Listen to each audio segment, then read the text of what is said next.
Good afternoon.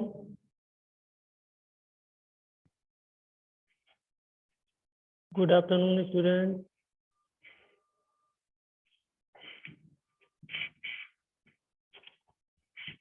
Hello.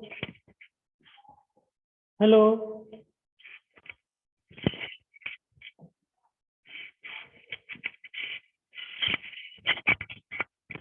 Hello.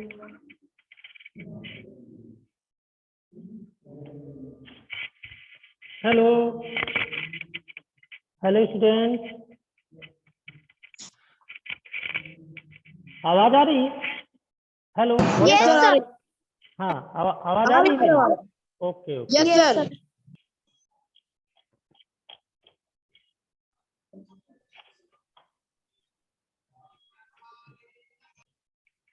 हाँ, yes, listen.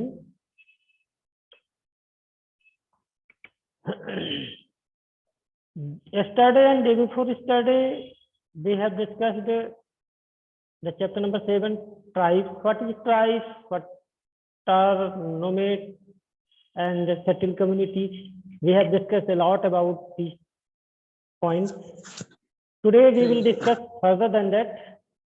So open. Who were tribal peoples? We have discussed this point too. So next point. Page number, next page number means page number 94. Nomads. How nomads and mobile people lived. How nomads and mobile people lived. Are you looking? The page, this page. Yes, sir. Yes, sir. हाँ, आप देख पा रहे हो ना? हम आज इसी पे चर्चा करेंगे, इसी पे डिस्कस करेंगे. First of all, I would like to discuss with you who are nomads and mobile people. देखिए, एक चीज मैं आपको बता दूं, नोमेड्स मीन्स वॉकिंग पीपल, मतलब घुमक्कड़ लोग, है ना? तो नोमेड का मतलब है घुमक्कड़ लोग जो एक जगह पे स्थायी रूप से परमानेंटली नहीं रहते, घूमते फिरते रहते पूरे ईयर, पूरे साल. और मोबाइल पीपल क्या होते हैं? मोबाइल पीपल मतलब ये मोबाइल नोकिया का मोबाइल नहीं, ये मोबाइल चलाने वाले नहीं. मोबाइल पीपल का मतलब है जो घूमते रहते हैं, मूव करते रहते हैं एक जगह से दूसरी जगह, है ना? फिर उसके बाद और कहीं, फिर और कहीं, इस टाइप से वो मूव करते रहते हैं, है ना? तो आप कंफ्यूज ना होगी, आपको कंफ्यूज नहीं होना कि ये मोबाइल पीपल है तो मोबाइल चलाने वाले पीपल होंगे, ऐसा नहीं है ना? Isn't so. So mobile means the people who move from place to place, है ना? तो अब एक्चुअल में नोमैड, अब जो नोमैडिक पास्टोरलिस्ट हैं उनके विषय में हम बात कर ले. नोमैडिक का तो मैंने आपको बता दिया था, मतलब घुमक्कड़ लोग, वॉन्डरिंग पीपल. एंड पास्टोरलिस्ट का मतलब चरवाहे लोग, जो घूम घूम के अपने जानवरों को चराते थे एक जगह से दूसरी जगह पर, है ना?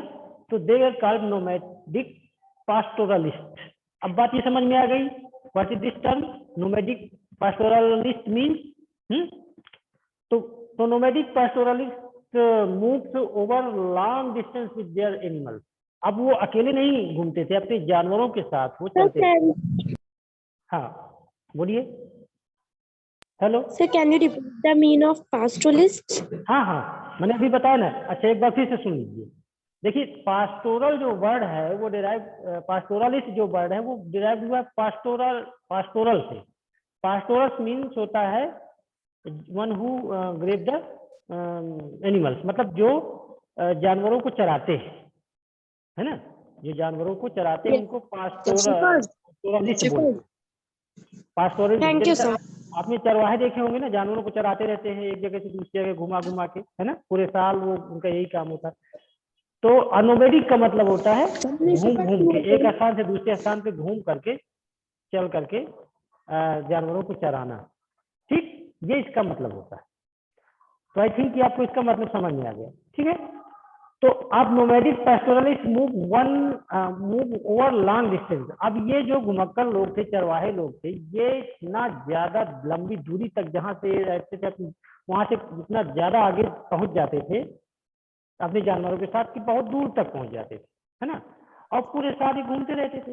तो they lived on milk and other pastoral product. अब इनकी जो लिवलीहुड थी, एक्चुअल में आप ये जानना चाहोगे कि ये घूमते तो थे, तो फिर ये खाते क्या थे, इनका लिवलीहुड क्या था, इनका जीविका क्या थी, वन थिंग।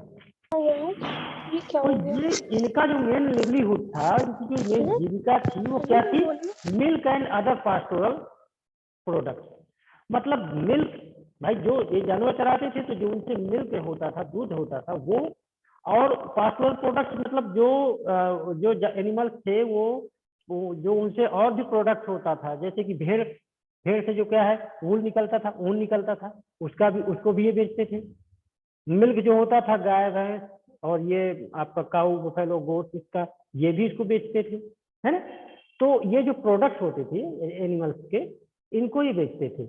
और इसके पर एक्सचेंज में वो लोग क्या खरीदते थे, अनाज, कपड़े और भी जरूरत की चीजें, है ना, तो वो खरीदते थे।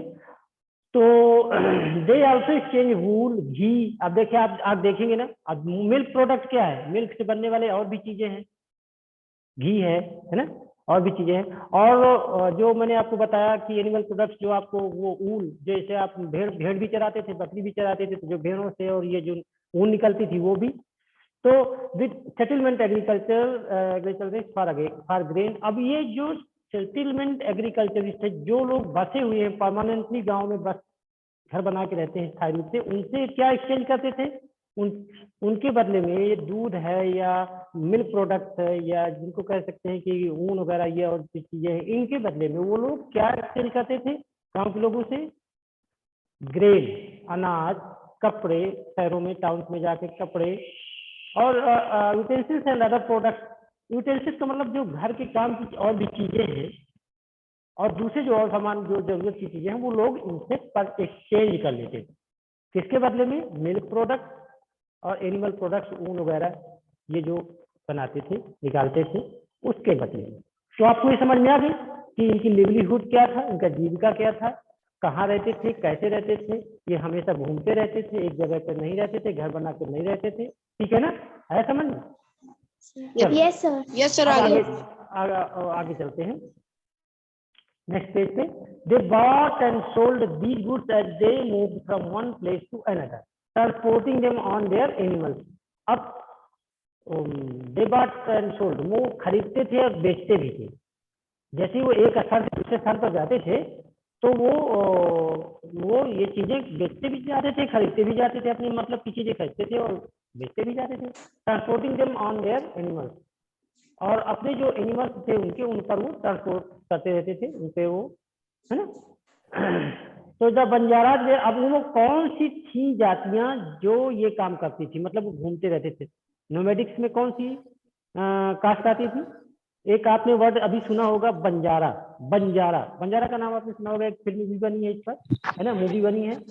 और ये बंजारा एक कास्ट भी है, ये ट्राइब्स है, जनजाति भी है। ये एक ऐसी कास्ट है, एक ऐसी जाति है जो हमेशा साल भर घूमती रहती थी। नोमैडिक कास्ट है, ये ट्राइब्स है ना। तो the Banjaras were the most important traders, nomad, ये घुमक्कड़ जाती है ना।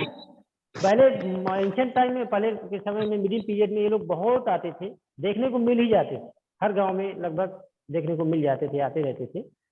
अब तो बहुत कम दिखते हैं, फिर भी अभी हैं ये लोग। देयर कारवा was called Tanda.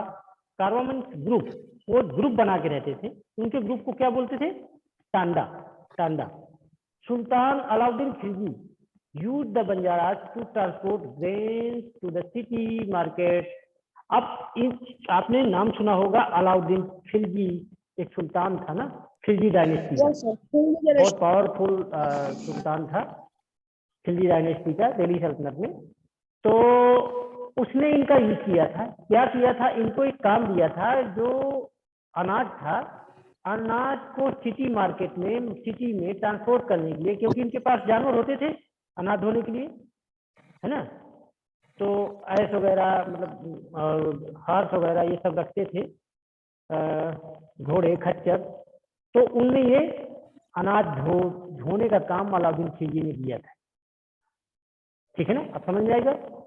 Emperor Jahangir wrote in his memory that the Banjaras carried grain on their bullocks from different areas and sold it in towns. Alauddin Khilji was Mughal emperor, है ना, आपको मालूम होगा। तो उसने भी लिखा है अपनी मेमोरी में कि बंजारा लोग जो थे वो अनाज ले जाते थे अपने बैलों में ढो ढो करके अनाज ले जाते थे और इसे बेचते थे कस्बों में, है ना। तो ये इनका काम ही था, जानवरों में ये लाद लेते थे, बैल रखते थे और खच्चर भी होते थे, घोड़े रखते थे, उन पर ये लोड कर लेते थे अनाज को और बेचते थे, ठीक है ना। They transport food grains for the Mughal army during military campaign. अब जब सैन्य अभियान चलता था, मिलिट्री कैंपेन होता था, जब कहीं युद्ध वगैरह शुरू हो जाते थे, जहाँ पे मिलिट्री रहती थी सेना, तो उनको भोजन सप्लाई का काम भी यही लोग करते थे मुगल आर्मी के लिए, ठीक है ना। तो ये उस मिडिल पीरियड में बहुत इम्पोर्टेंट रोल अदा कर रहे थे, है ना। With large army there could be 1 lakh bullock carrying grain, है ना। With a large army there could be 1 lakh bullock carrying grain. अब समझ लीजिए, 1 लाख बुलक कैरिंग ग्रेन, अनाज लाद करके ये बुलक चल रहे थे, बहुत बड़ी आर्मी के साथ। तो अभी बंजारा के बारे में थोड़ा सा डिस्कशन अगर आपको देखना है तो एक पीटर मुंडी है, an English trader who came to India during the early 17th century has described the Banjara. अभी चूंकि ये फॉरेनर था, फॉरेनर कौन, पीटर मुंडी। पीटर मुंडी कौन था, इंग्लिश, एक अंग्रेज था, एन इंग्लिश मैन था, हाँ विदेशी था, एन इंग्लिश ट्रेडर, एक व्यापारी था, इंग्लिश ट्रेडर था, जो कि अर्ली 17th century में इंडिया आया था घूमने। उसने जब वो, क्योंकि वो अंग्रेज था, इंग्लैंड से आया था, उसको ये जो एक ट्राइब जो उसने देखा इस जाति को, बंजारा लोगों को, तो उसे अजीब सा लगा, मतलब उसके लिए एक स्ट्रेंज चीज थी, बहुत विचित्र चीज थी। उसने देखा इनको तो उसको बहुत, उसका डिस्क्रिप्शन उसने दिया है, उसका डिस्क्रिप्शन बंजारा लोगों का उसने पीटर मुंडी ने दिया है, और उसका डिस्क्रिप्शन उसी के वर्ड में यहाँ पे लिखा हुआ है, ये देखिए, अब इसको पढ़ेंगे। In the morning we met tanda of Banjaras with 14,000 oxen. अब वो कौन बोल रहा है ये चीज, पीटर मुंडी, वो अंग्रेज बता रहा है कि मैं एक अंग्रेज व्यापारी से मिला। In the morning we met tanda, सुबह में हम लोग एक टांडा, बंजारों के टांडा क्या है, वही ग्रुप, मैंने जब बताया ना अभी कि बंजारों के ग्रुप को टांडा बोलते हैं। तो 14,000 ऑक्शन, 14,000 ऑक्शन मीन्स बुलक माने बैल, 14,000 बैल थे उस टांडा में, उस ग्रुप में, उस बंजारों के ग्रुप में 14,000 बैल थे। तो मैं मॉर्निंग टाइम पे हम लोग एक ग्रुप से, बंजारा के टांड से बंजारा लोगों के ग्रुप से मिले। कौन बोल रहा है ये, पीटर मुंडी बता रहे हैं, पीटर मुंडी। They were all Indian. They were all laden with grains such as wheat and rice. अब उनमें क्या लादा था, वो सभी बैल लदे हुए थे, लोडेड थे, किस चीज से, ग्रेन सच एज, और अनाज से लदा था उन बैलों में। कौन कौन सा, such as wheat and rice, गेहूं, चावल, है ना, इस तरह की चीजें। These Banjaras carried their households, wives and children. अब वो देखिए, एक विदेशी है, फॉरेनर है ना, तो वो सब पूरा डिस्क्रिप्शन दे रहा है कि these Banjaras carrying their household, वो अब बंजारा लोग अपने घर गृहस्थी की पूरी चीजें साथ में लिए होते हैं, लिए रहते हैं, बच्चे भी थे, उनकी वाइफ भी थी, सब लोग थे, अलॉन्ग विद देम, अपने साथ में सब लेके पूरा परिवार फैमिली के साथ चलते थे, अपने सामान की चीजें भी लिए रहते। वो डिस्क्रिप्शन दे रहा है बंजारा लोगों का, ठीक है ना, कितना क्लियर डिस्क्रिप्शन दे रहा है। Even he is a foreigner. Instead of that, he giving the very clear and deep description of Banjaras in his essay, है ना। One Tanda consist of many family. अब एक टांडा में कई कई फैमिली लोग रहते थे, कई फैमिली मिला के एक टांडा में थी। Their way of life is similar to that of carriers who continuously travel from place to place. अब वो प्लेस टू प्लेस ट्रेवल तो करते ही थे। तो ये बहुत इजी लैंग्वेज में है, आप इसको रीड कर लीजिएगा, है ना। देखिए और मैं बता दूं आपको, their way of life is similar to that of carriers who continuously travel from place to place। जो लोग एक दूसरे से एक स्थान से दूसरे स्थान तक चलते रहते थे, वो और दूसरे बंजारे लोग उन्हीं की तरह का उन लोगों का भी सिमिलर जीवन था। दे ओन देयर ऑक्शन, उनके अपने निजी खुद के बैल होते थे। They are sometimes hired by merchant, कभी कभी व्यापारी लोगों से वो किराए में भी ले लेते थे। But most commonly they are themselves merchants, लेकिन आमतौर पर वो खुद ही मर्चेंट होते थे, है ना, वहाँ व्यापार का काम खुद करते थे। They buy grains where is cheaply available and carry to place where teach dearer. अब वो क्या करते थे, क्योंकि वो भी मर्चेंट थे, मर्चेंट का ट्रेडिंग का काम करते थे, तो वो अनाज को खरीद लेते थे, जहाँ पे सस्ता मिलता था वहां वो परचेज कर लेते थे, और जहाँ पे महंगा होता था वहां पर उसको वो बेच देते थे। ये वो काम करते थे, है ना। तो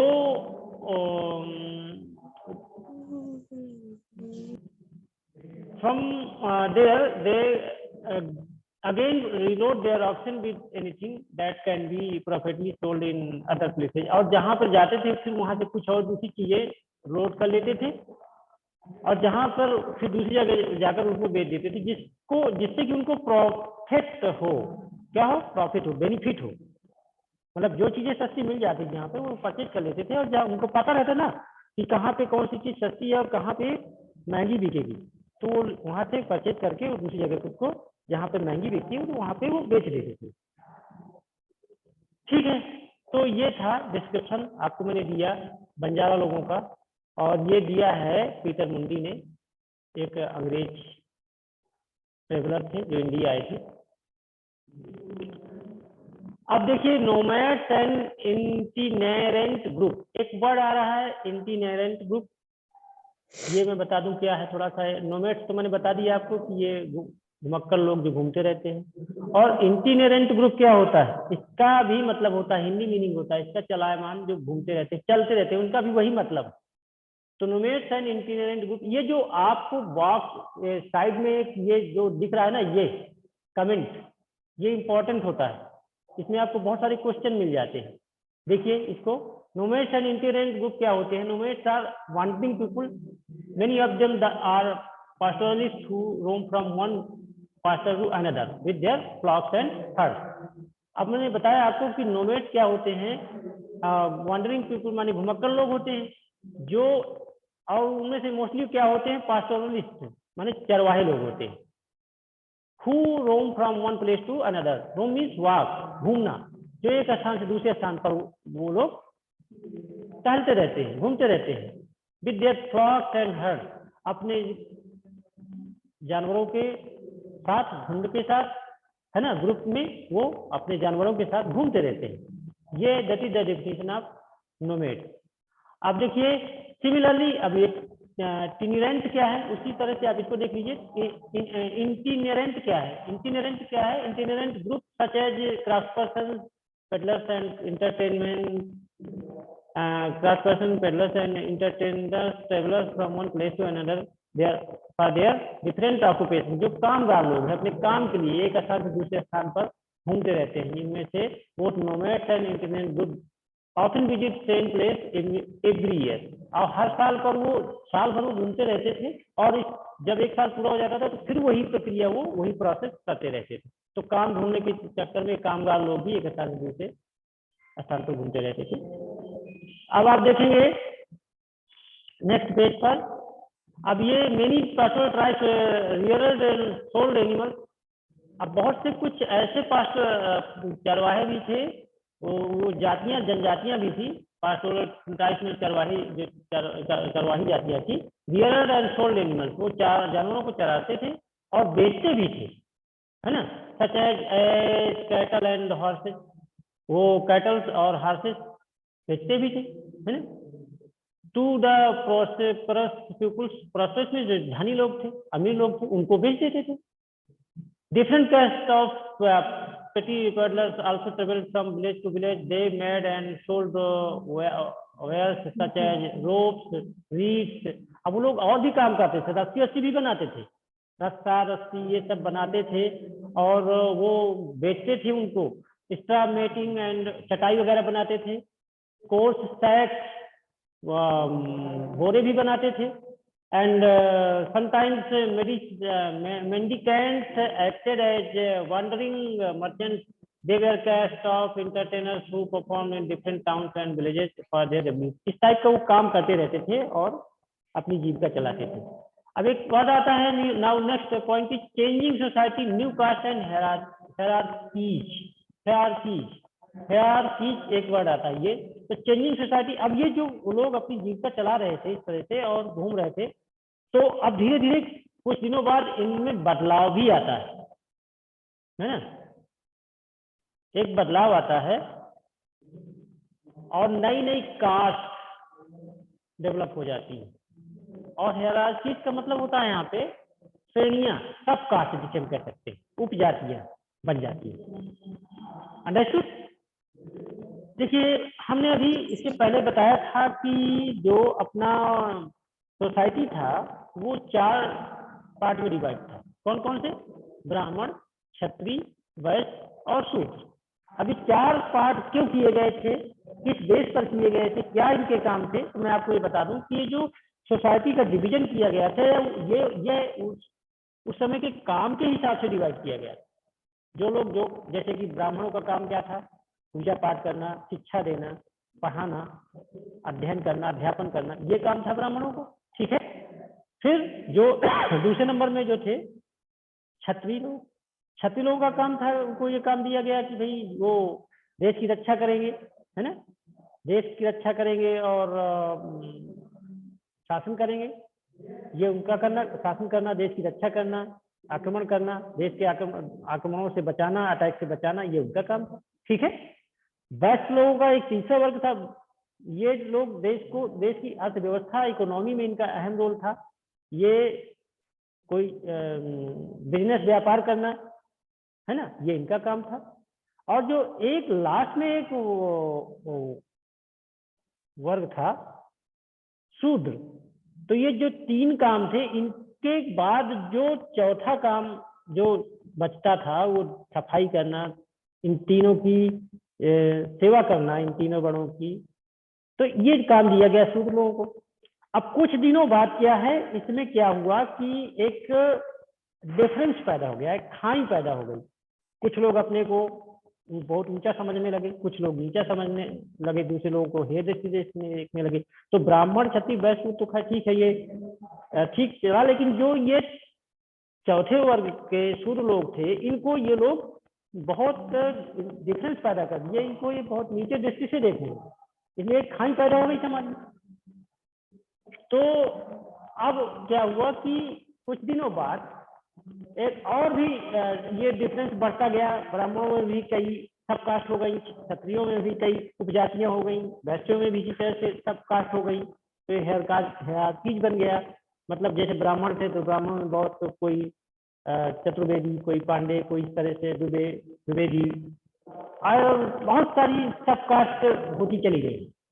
क्षत्रियों में भी ऐसा हो गया, जातियां उपजातियां बनती चली गई, है ना। तो इस तरह से डिवाइड होते गए, ये वर्ड जो है सब कास्ट में डिवाइड होते गए, हायरार्कीज बनती चली गई, है ना। तो हम इसी चीज का इसमें जिक्र कर रहे हैं। ये गचपच मत करिए भाई, ये कौन कर रहा है ना। हेलो, हाँ। तो देखिए, as the economy and the needs of society grew, people with new skills were required. अब जैसे जैसे काम का, जैसे हमारी आवश्यकताएं बढ़ती गई, लोग काम सीखते गए और स्किल उनमें नया नया आता गया, और जो जैसा काम करता गया उसके हिसाब से वो उसकी कास्ट भी बनती चली गई। स्मॉलर कास्ट और जातीज इमर्ज विद इन वर्णाज। वर्णों में छोटी छोटी जो जातियां हैं वो पनपती गई, है ना, हर वर्ण में, चाहे वो ब्राह्मण, क्षत्रिय, वैश्य, शूद्र, सभी में छोटी छोटी जातियां बनती चली गई।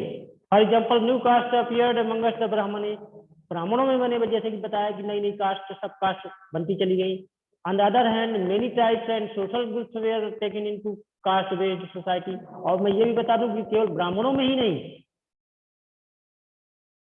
ट्राइब्स में भी, आदिवासियों में भी, और भी दूसरे सोशल ग्रुप्स जो थे उनमें भी कास्ट, सब कास्ट डेवलप होते चले गए, बनते चले गए और वो जाति का रूप ले लिए। स्पेशलाइज्ड आर्टिसन, जैसे कि विशेष कामगार जातियां थी, स्मिथ, सोनार, कारपेंटर, लोहा कारपेंटर, ये बढ़ई, एंड मैसन, ये जो बिल्डिंग वगैरह बनाते हैं, ये they are also recognise as separate जाति। इनकी भी अपनी एक अलग से जातियां बन गई है ना, सोनार, बढ़ई, लोहार, ये इस तरह के और अलग से जातियां डेवलप हो गई। ये जातियां बन गई, काम के आधार पर बन गई। बाय द ब्राह्मणाज, ब्राह्मण लोगों ने इनको भी एक तरह से जाति का दर्जा दे दिया। जाति rather than वर्ण become the basis for organizing society। अब वर्ण की अपेक्षा जो जाति है वो समाज को ऑर्गेनाइज करने का बेस बन गया, ठीक है ना, एक आधार बन गया। ठीक है, तो हमने यहाँ तक समझा। अब हम नेक्स्ट डे आपको कुछ थोड़ी भी और भी जो ट्राइब्स हैं, कौन कहाँ ट्राइब्स ये मिलती है, गोंड, अहोम, इनके विषय में डिस्कस करके और इसके बाद फिनिश कर देंगे इस चैप्टर को। और इसे एक्सरसाइज और क्वेश्चन आंसर लिखवाएंगे लोग, ठीक है ना। तो लगभग ये फिनिश ही है। इसमें जो मेन चीजें, हाँ, इसमें जो मेन जो ट्राइब्स हैं, कौन सी ट्राइब्स कहाँ है, जैसे एक गोंड है और एक अहोम है, इनको बताने के बाद इसको फिनिश कर देंगे और फिर एक्सरसाइज और क्वेश्चन आंसर करवाएंगे। तो अब आज का चैप्टर फिनिश करते हैं। Class is over.